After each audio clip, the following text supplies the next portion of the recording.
안녕하세요. 이나무의 품질잡이 양쌤입니다. 여러분들을 품질경영의 세계로 안내합니다.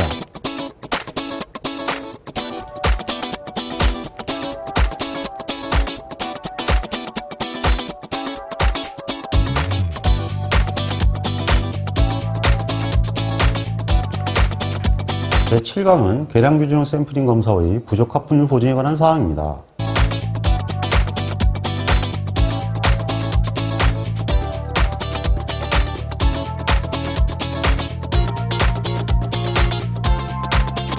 오늘의 홍보 주제입니다.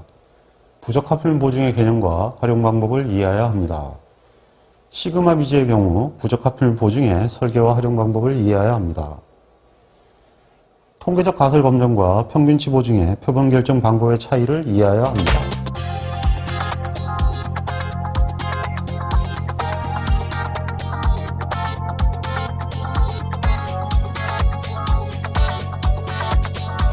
제7강의 첫 번째 주제는 부적합품질 보증 방식입니다.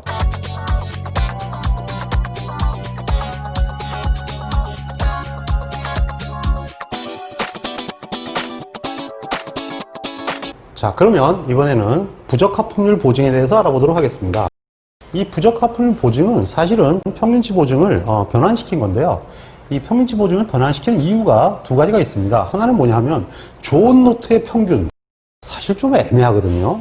나쁜 노트의 평균, 도대체가 평균만 들어서는 좋은지 나쁜지가 감이 잘 안 오죠. 그거를 5%, 10%로 계산하려면 정말 어렵습니다.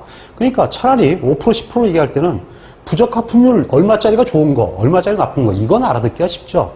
그래서 일반적으로 대화할 때 일단 부적합품률이 평균보다는 알파, 베타랑 매치시키기가 사람들이 쉬워집니다. 그 다음에 무엇보다 두 번째 중요한 문제가 하나 있는데요.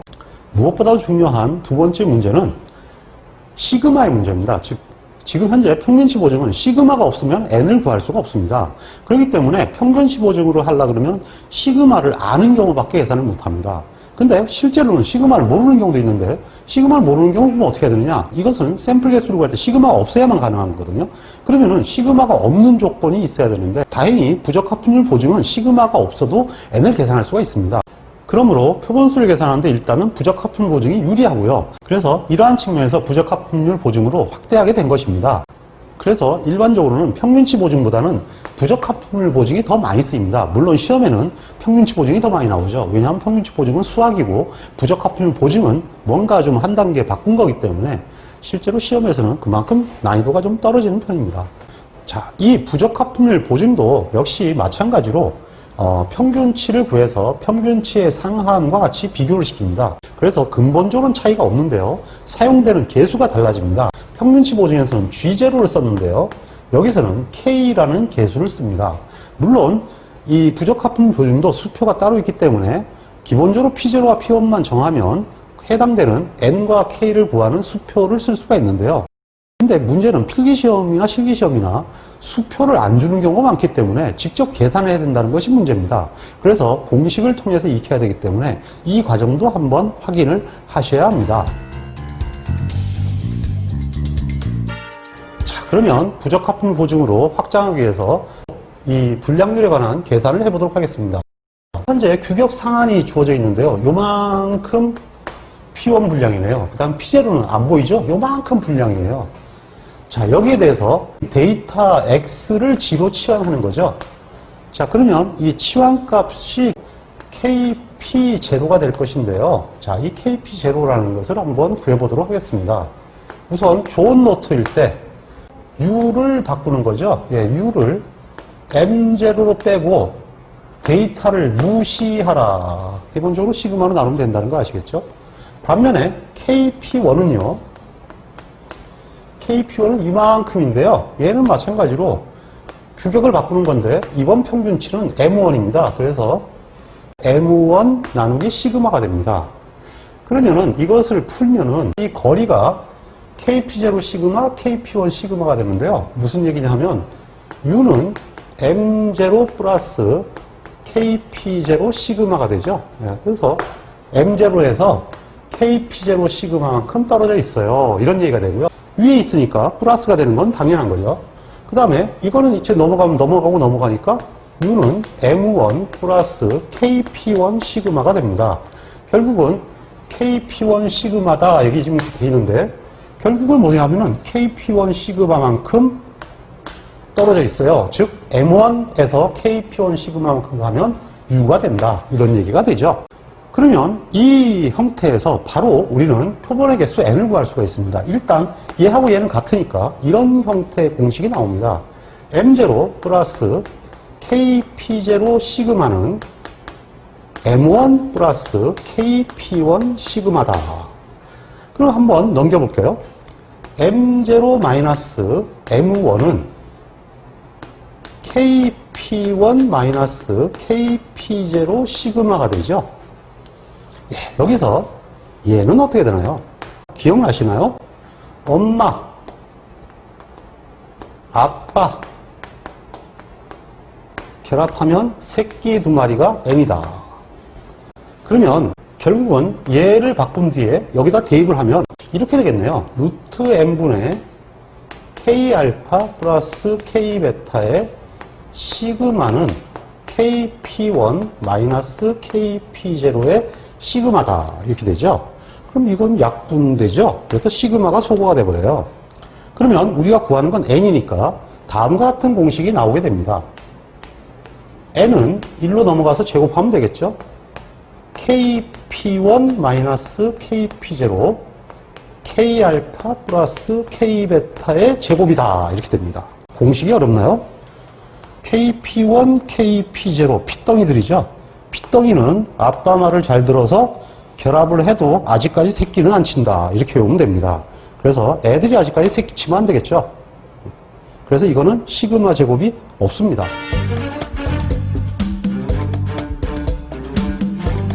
이번에는 두 번째 변수인 K를 구하는 방식입니다. 이 K를 구하는 방식은 금방 유도한 이 M0에서 유도된 이 두 개의 식과 그 다음에 평균치 보증에서 X바이오를 구했던 이러한 형태의 식을 놓으면서 시작이 됩니다. 공식이 이렇게 돼 있으면 M0의 값이 이거죠. 예, M0의 값이 이렇게 되니까 여기다가 M0의 값에다가 한번 집어넣어 보겠습니다. 그러면 X바이오라는 놈은 이렇게 됩니다. U 마이너스 KP0 시그마 플러스 루트 N분의 K알파 시그마다. 그러면 이것을 묶으면 이렇게 묶입니다. KP0 마이너스 루트 N분의 K알파의 시그마. 이렇게 되는데요. 이 값을 K로 치환을 한 값입니다. 그러니까 결론적으로 K는 이렇게 된다는 얘기죠. KP0 마이너스 루트 N분의 K알파다. 그러면 루트 N이 뭡니까? 루트 N이 금방 한 대로 N이 KP0 마이너스 KP1 K알파 플러스 K베타의 제곱 아니겠습니까? 그 루트를 벗기면 얘가 되겠죠? 근데 얘가 얘보다 항상 값이 크니까 값이 P0가 좋은 노트니까 확률상은 값이 높을 수밖에 없죠. 그러니까 이 값이 이 값보다 항상 큽니다. 그러니까 이것은 P0에서 P1을 빼야 되는 게 맞죠? 자, 그러면 이걸 여기다가 N에다 집어넣으면 이렇게 됩니다. KP0 마이너스 KP0 마이너스 KP1분의 K알파 플러스 K베타 K알파가 되죠. 자, 이것을 올려서 묶으면 이렇게 되겠네요. K알파 플러스 K베타는 얘도 KP0 가로 K알파 플러스 K베타가 될 것이고요. 얘는 위로 올라가니까 마이너스 K알파 KP0 마이너스 KP1이 됩니다. 그러면은 K알파 KP0는 플러스 마이너스가 되니까 이거 하나는 죽죠. 그러면 얘는 마이너스 마이너스니까 플러스가 되겠네요. 그러므로 마지막 나오는 공식은 K알파 플러스 K베타분의 KP0 K베타 그리고 마이너스 마이너스니까 플러스가 되죠. K알파 KP1이라는 공식으로 유도가 되게 됩니다. 자, 중요한 것은 알파 베타는 밑에 있고 뒤에는 P0는 베타랑 곱하고 P1은 알파랑 곱한다는 거예요. 그러니까 이렇게 되죠. 까진 애는 아빠 말을 안 듣고 스와핑을 한다. 뭐 이렇게 되는 거 아니겠습니까? 그래서 일단은 이 공식을 잊지 말고 확실히 암기를 해주시기 바라겠습니다. 참고로 이 표는 부적합 품률 보증에 관한 수표가 되겠습니다. 예를 들면 좋은 노트가 1%고 나쁜 노트가 6%다. 이렇게 잡았다 그러면 좋은 노트 1%는 이쪽에 찾으면 됩니다. 1%, 1%, 1%, 1%, 0.1 여기 있네요. 그 다음에 6%, 6% 여기 있죠? 5.6에서 7.1 여기 6%가 들어있죠. 그래서 쭉 내려가면 쫙 가면 값이 나오죠. 14와 1.88이 나오는데 여기서 나오는 14는 바로 표본수, 그 다음에 1.88은 K 값이 됩니다. 그래서 이 수표는 위에 있는 K와 N을 구하는 그러한 수표가 되겠습니다. 즉 P0와 P1만 정하면 사실 N과 K는 구할 수가 있는데 이 빌어먹을 시험 문제는 이것을 계산하는 문제가 나오니까 공식을 외울 수밖에 없는 거죠. 자, 그러면 지금까지 했던 규준형 공식을 단번에 외우는 방식을 알아보도록 하겠습니다. 일단 선을 쫙 긋고요. 가운데 M0를 긋습니다. 그리고 양쪽에 M1을 놓습니다. 근데 아무리 나쁜 노트라도 규격보다는 당연히 위에 있겠죠. 평균이 규격보다 나쁘면 불량률 50% 넘는다는 얘기니까 말이 안 되죠. 일단 이런 식으로 선을 쫙 세웁니다. 그 다음에 좋은 노트를 기준으로 좌청룡 500%를 만듭니다. 하한과 상한. 끝났어요. U에서 마이너스 K 시그마, L에서 플러스 K 시그마, M1에서는 플러스 G1 시그마, M0에서는 마이너스 G0 시그마, M0에서는 플러스 G0 시그마, M1에서는 마이너스 G1 시그마. 끝났죠? 그러면 줄줄줄 써주면 공식이 됩니다.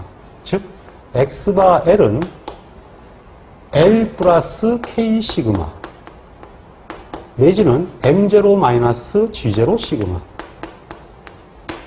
X바 U는 U 마이너스 K 시그마 또는 M0 플러스 G0 시그마가 됩니다. 편리하게 외울 수 있겠죠? 그 다음에 N에 관한 사항입니다.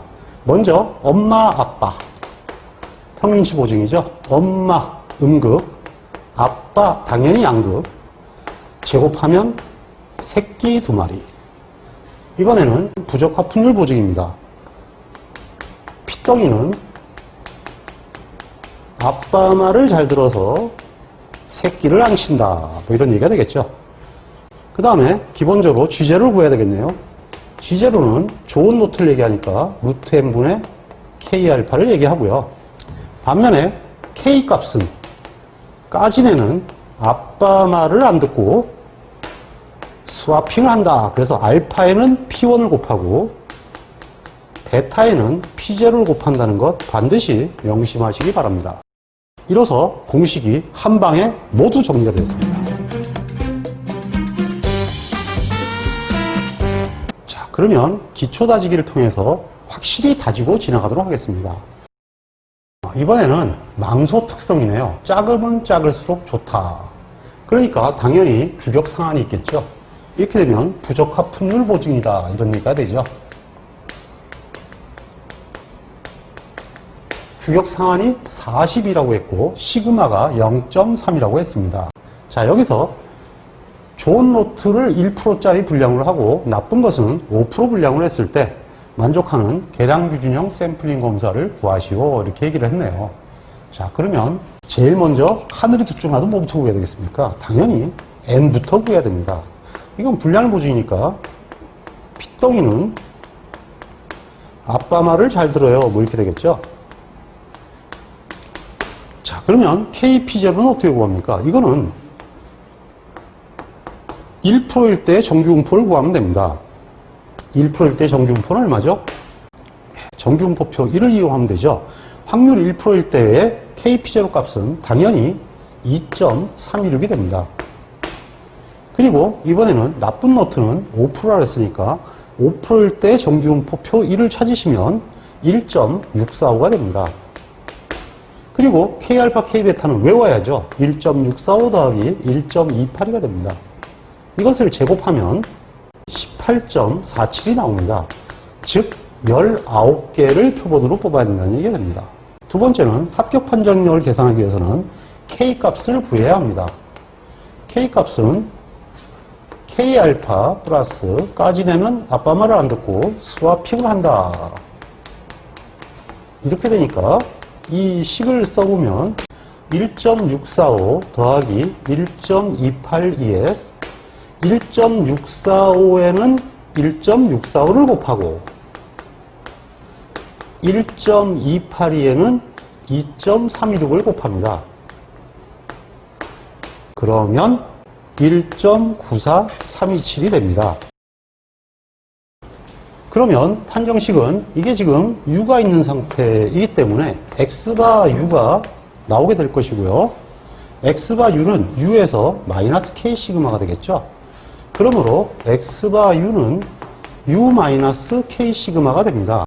그러면 U 값이 42이고 K가 1.94327이 되니까 시그마가 0.3이라고 했죠. 그래서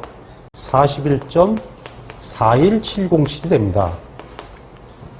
그러므로 합격 판정 기준은 19개를 검사해서 X바가 41.41707보다 작으면 합격시키고 크면 불합격시키는 그러한 설계가 되겠습니다. 그럼 두 번째 문제는 이 조건하에서 평균치가 41.01이 나왔다고 했습니다. 그러면 어떻게 판정할 거냐 이렇게 물었거든요. 당연히 41.01은 X바이보다 작죠. 예, X바이가 41.41707이라고 했으니까 X바이보다 X바가 작기 때문에 로트는 합격으로 판정을 하게 됩니다. 일반적으로 부적합품질 보증 방식에서도 이와 같은 문제가 보통 표준형으로 출제가 되고 있으니까 참고하시기 바랍니다. 자, 그러면 같은 문제를 가지고 이번에는 수표를 이용해서 한번 구해보도록 하겠습니다. 계량규진형 0001표입니다. 지금 현재 P0가 1%라고 했고 P1이 5%라고 했습니다. 그래서 이 1%와 5%를 만족시키면 조금 달라졌죠? N이 18이고 K가 1.94가 나왔습니다. 이렇게 계산값이 표와 달라질 때가 조금 있는데 그 이유는 뭐냐 하면 표는 범위로 잡았기 때문에 범위 내에서 대표되는 값이어서 보통 하나, 두 개 정도의 오차가 발생하기도 합니다. 그래서 실질적으로 수표랑 푸는 거랑 달라질 수 있으니까 유의하셔야 되겠죠. 자, 어쨌든 18개를 검사하면 된다는 얘기고 뭐 그 다음부터 식은 달라질 게 없죠. 규격 상한이 있으니까 X바 U가 되고 X바 U는 U-K 시그마가 되겠죠. 그래서 U-1.94 곱하기 0.3이 되죠. 물론 U는 40이네요. 그러면 41.418이 됩니다.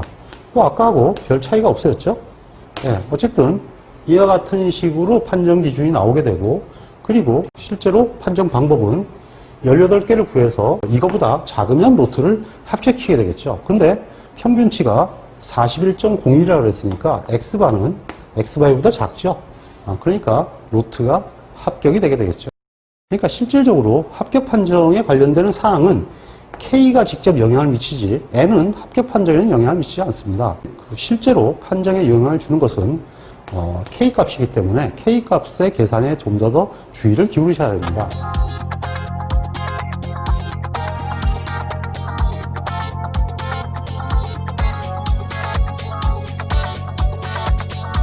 이번에는 시그마 미지인 경우에 부적합률 보증 방식을 학습합니다.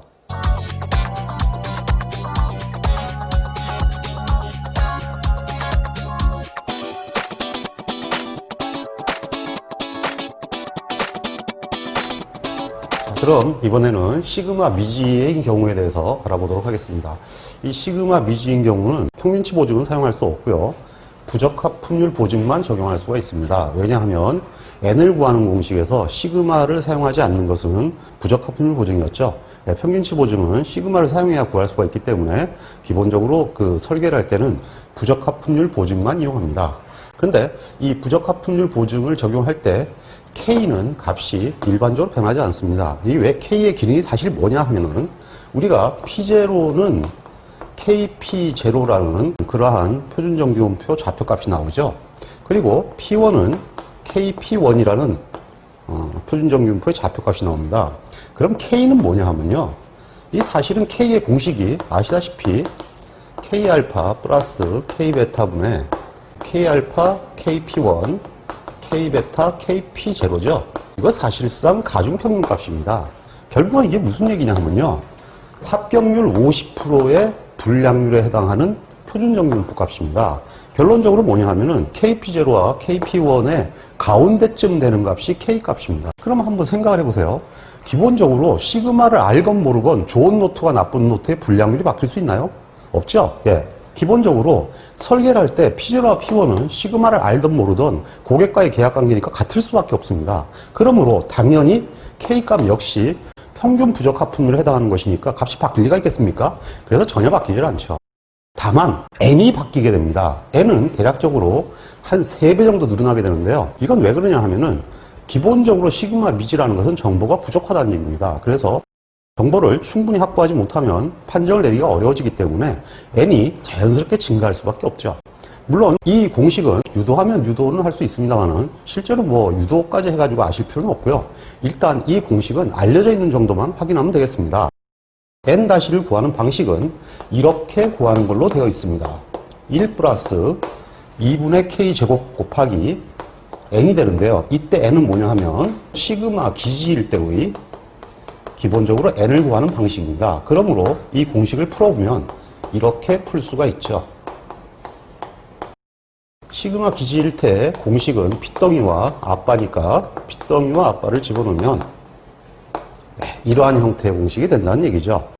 실제로 K가 대략적으로 1.5에서 대략 2.5 사이로 움직이거든요. 그러니까 대충 평균 한 2 근처에서 왔다 갔다 하는 경우가 많은데요. 결국은 이게 2 근처에서 왔다 갔다 하니까 2의 제곱은 4죠. 4를 2로 나누면 2가 되고 1을 더하니까 약 3배 정도의 값이 나오게 됩니다. 그러면 N과 K를 구했기 때문에 합격 판정 기준을 설계할 수 있게 되었죠. 그러면 합격 판정 기준을 설계하는 방식은 어떻게 되냐 하면은 일단 이것은 시그마 기지와 다를 수가 없겠죠.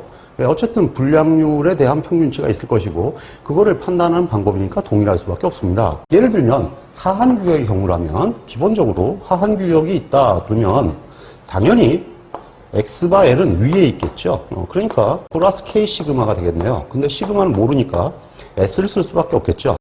그러면 공식이 이렇게 됩니다. X바 L은 L 플러스 KS다 이렇게 되고요. 이거보다 크면 당연히 합격이 되겠죠. 예, 이렇게 설계가 되는데요. 근데 이것이 사실상 샘플링 검사에서는 계약법상 심각한 문제가 있습니다. 무슨 얘기냐 하면은 기본적으로 샘플링 검사의 5원칙 기억나시죠? 첫 번째가 뭐냐 하면은 판정 기준이 명확할 것입니다. 이 합격 판정 기준이 명확해야 되는데 문제는 뭐냐 하면은 얘가 통계량이에요.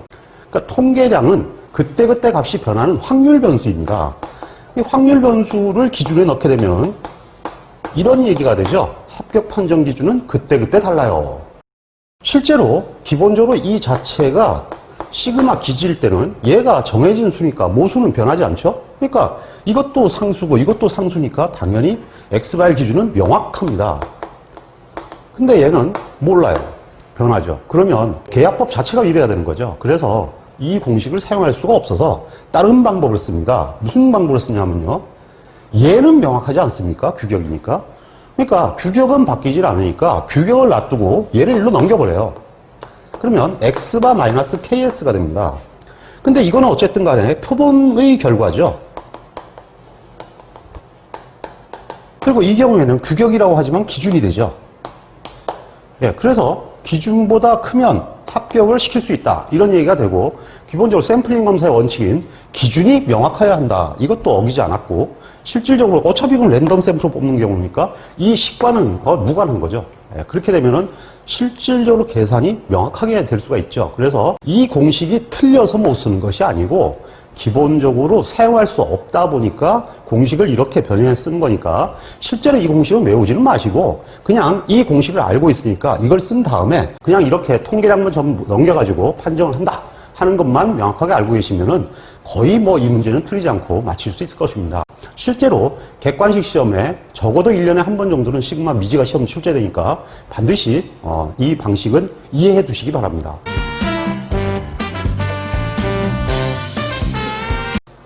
자, 그러면 이번에는 상한규격의 경우입니다. 상한규격도 똑같아요. 상한규격은 규격이 상하니까 이쪽이 되겠죠. 그러니까 당연히 상한보다 밑에 평균치의 상한이 나오게 될 것입니다. 그러면은 이쪽으로 내려가니까 마이너스 K 시그마가 되겠네요. 그러면 공식을 그냥 그대로 우리가 알고 있는 그대로 써줍니다. X바 U는 U 마이너스 K 시그마가 아니라 S다. 이렇게 되겠죠? 그러면 이게 X바 U니까 당연히 얘보다 같거나 작으면 평균치가 합격이 되겠죠. 근데 얘기한 대로 이것도 통계량이고 이것도 통계량이니까 통계량끼리 몰아야겠죠? 예, 우리가 불명확한 건 쓸 수 없다. 이게 품질관리의 법입니다. 그래서 불명확한 것끼리 모아서 이 자체를 측정해서 이것을 명확한 이 판정 기준과 비교해서 조건을 만족하면 합격을 시킨다라는 식으로 알고 계시면 되겠습니다.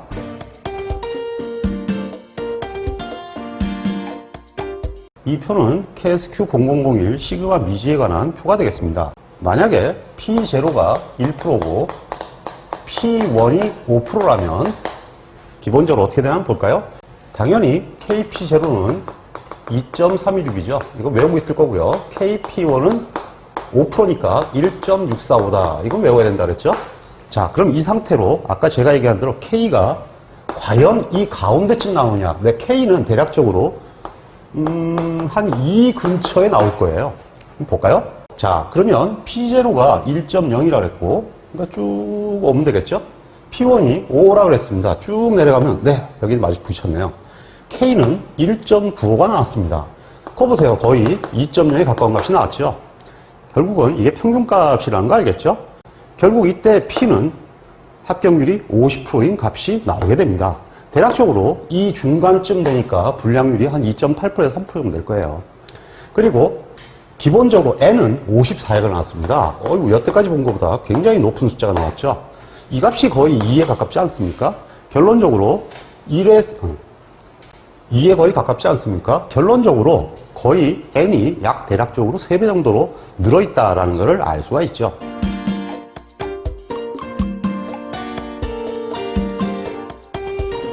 지금까지 학습한 내용에 대해서 기초다지기를 통해서 확인해 보도록 하겠습니다. 하한규격이 17,000이다 이렇게 나왔네요. 그리고 P0가 1%라고 했으니까 P0가 1%면 KP0는 수표에서 2.316이 되겠죠. 그리고 P1이 10%라고 했으니까 이것은 수표에서 1.28이가 되겠네요. 자, 그러면 이 상태에서 이번에는 시그마 미지인 계량 기준형 1의 샘플링 방식을 설계하라고 했으니까 하늘이 두 쪽 나도 n부터 구해야 되죠. n부터 구해야 됩니다. n은 1 플러스 2분의 k제곱 kp0 마이너스 kp1 k알파 플러스 k베타라고 했습니다. 예, 이 경우에는 하늘이 두 쪽 나도 n을 구해야 되는데 구할 수가 없네요. k부터 먼저 구해야 되겠죠. 할 수 없이 k를 그럼 구합니다. K는 아빠 말을 안 듣고 스와핑을 한다 이렇게 얘기했습니다. 자, 그러면 K알파는 뭐 하늘이 두 쪽 나도 이건 1.645고 K베타는 무조건 1.28이가 되겠죠. 그 다음에 1.645에는 뒤에 거를 곱하고 1.282에는 앞에 거를 곱한다. 2.316입니다. 그러면 1.73926입니다. 자, 그러면 이 1.73926을 여기다 대입을 하면 되겠죠? 1 플러스 2분의 1.73926의 제곱 가라고 곱하기 KP1에서 KP0를 빼니까 2.316 마이너스 1.282가 되고요. 위에는 1.645 플러스 1.282의 제곱이 되겠네요. 그러면 19.74938이 되네요. 그러면 이건 무조건 올림이니까 당연히 20이 되어야 되겠죠. 그러므로 n 이퀄 20개를 샘플링해서 x바가 어떻게 해야 되나요? 모르나요? 그러면 일단은 따져봐야겠죠? 예, 규격이 L이니까 x바를 이쪽으로 놓으면 쭉 플러스 ks가 돼야 되겠죠? 그러면 L 플러스 ks가 되고 이거보다 x바가 크면 되니까 미리 이렇게다가 사커닝 페이퍼를 만들어 놓고 얘를 일로 넘기세요.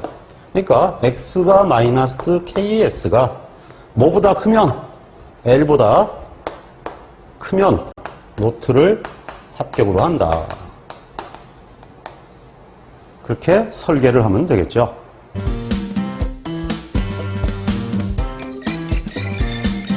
자, 그럼 이번에는 수표를 이용해서 한번 설계해 보도록 하겠습니다.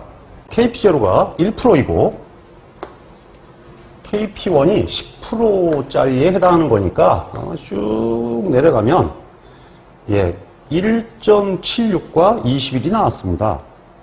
그러므로 K는 1.76이고 N은 21이네요. 아까 계산하고 조금 달라졌죠? 이거는 어차피 그쪽에 관련되는 것들을 평균 내서 구한 것이니까 뭐 방법이 없어요.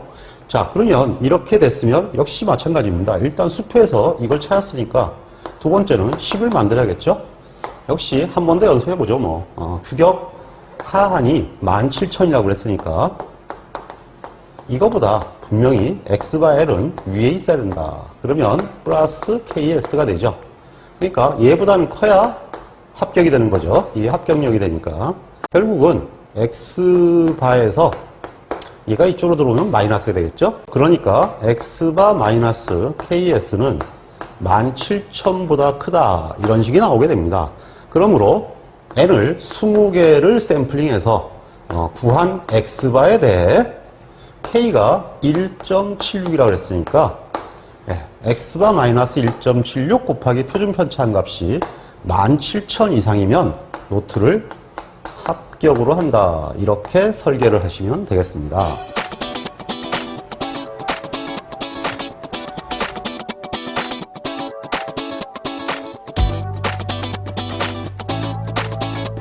이번에는 평균치 보증과 검추정의 표본 크기 결정에 관한 비교입니다.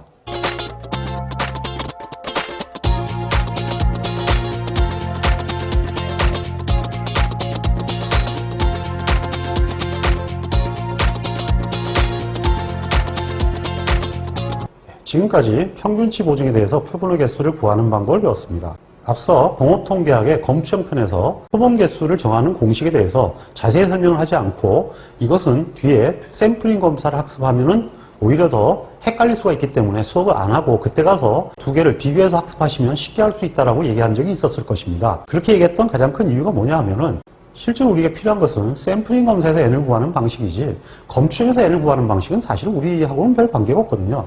그래서 저 안 가르치고 여기서 다시 검추정 편에 대해서 설명을 합니다. 기본적으로 검추정과 샘플링 검사는 좋은 노트의 명명부터 차이가 있습니다. 일단 이것이 양측 규격의 그림 아니겠습니까?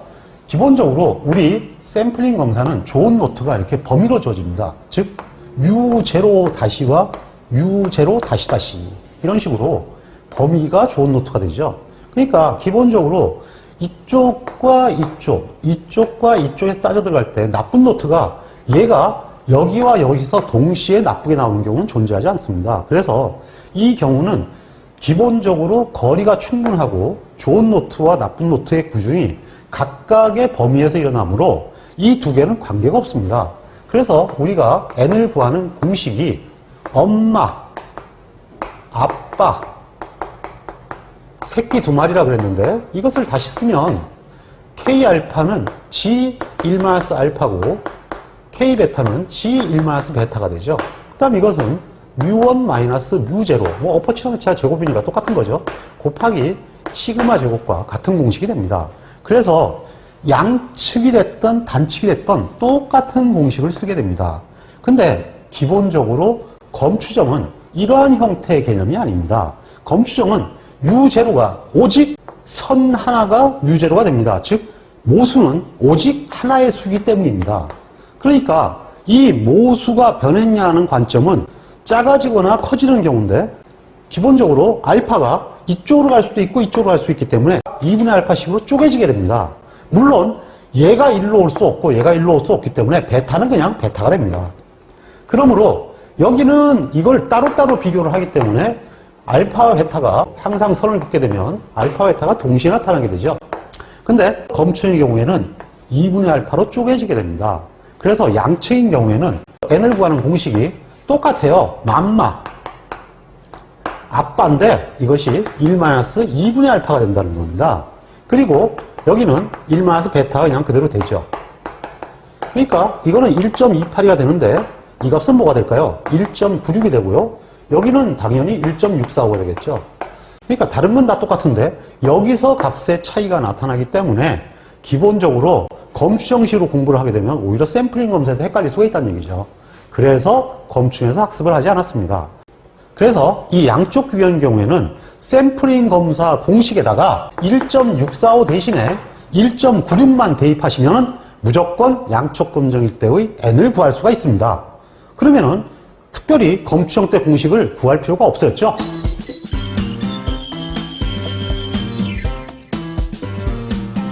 이번에는 단축 규격입니다. 단축 규격인 경우에는 샘플링 검사는 역시 양측은 담측은 관계없이 엄마, 아빠 결합하면 새끼 두 마리라고 했습니다. 그럼 검추형은 어떻게 될까요? 검추형은 똑같은 방식으로 뮤0와 뮤1이 되는데 이 선 사이에서 알파, 베타가 각각 하나씩밖에 안 나오죠. 2분의가 있을 수가 없죠. 그러니까 단축으로 검추정을 할 경우에는 샘플링 검사와 똑같은 방식으로 공식이 만들어집니다. 즉 1.645와 1.282가 들어간다는 얘기죠. 그러니까 검추정에서의 n을 계산하는 공식은 특별히 암기할 필요가 없이 평균치 보증에 엄마, 아빠만 명확하게 알고 있으면은 양측 검정일 때 검추형에서는 이것이 2분의 알파가 들어간다라는 것만 기억하고 계시면 공식을 별도로 외우실 필요가 없다는 얘기가 됩니다. 예, 그러면 검추형으로 돌아가셔서 한번 거기에 나와 있는 기출문제가 한두 개 있으니까 반드시 풀어보시기 바랍니다. 이제 자신있게 풀 수 있을 거예요.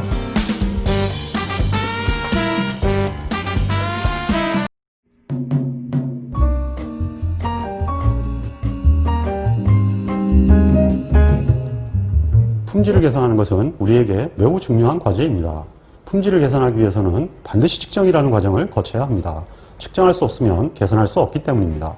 우리는 통계적 품질 관리를 통하여 측정 기술을 배우고 있습니다. 끝까지 학습하셔서 훌륭한 품질 엔지니어가 되시기를 기원합니다. 홍콩 파이팅!